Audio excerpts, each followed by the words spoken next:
A lot of the things we've discussed about quantum mechanics have been fairly conceptual. They've been dealing with ideas and the structure of the theory rather than detailed calculations. Though we have done a lot of work with the basic elements of quantum mechanics, which are elements of the Hilbert space, vectors.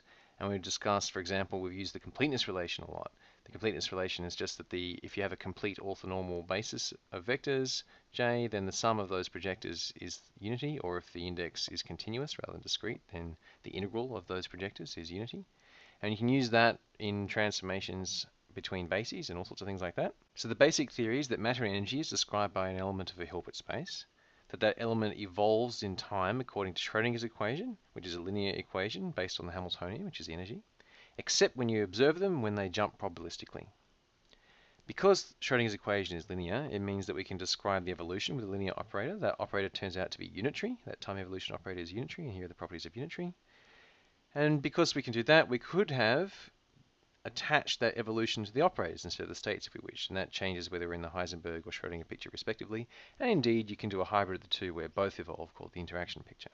You can generate this time evolution operator either from the Schrödinger equation, or it turns out from the Lagrangian formulation, you can just sum over all the paths, and each path has a phase given by the action of the path.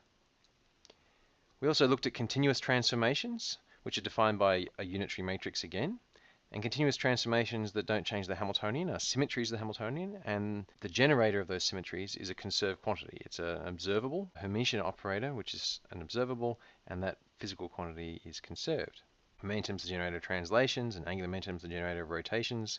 And we discussed that there are different kinds of angular momentum, not just the orbital angular momentum, but also spin for certain particles. But all of that is a fairly abstract formalism for quantum mechanics. Let's get in and do some real calculations. So in quantum mechanics, if you know your initial state, and you know Schrödinger's equation, which is to say you know your Hamiltonian, then you know the evolution. You know exactly everything that's going to happen.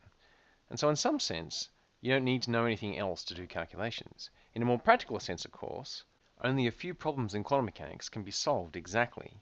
And while you might be able to do things numerically, remember the Hilbert space is often infinite dimensional, and so you often run into serious troubles with brute force numerical simulations.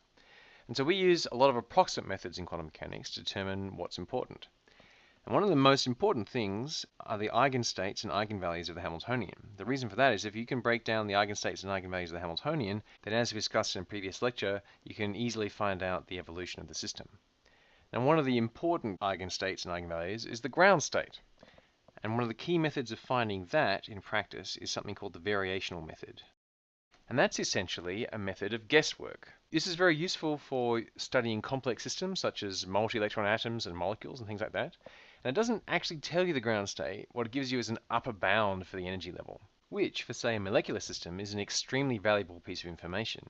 If the combined ground state energy of two things is lower than the combined ground state energy of them separately, then they're going to stick together. They're going to bond, which is of course vital for things such as chemical properties.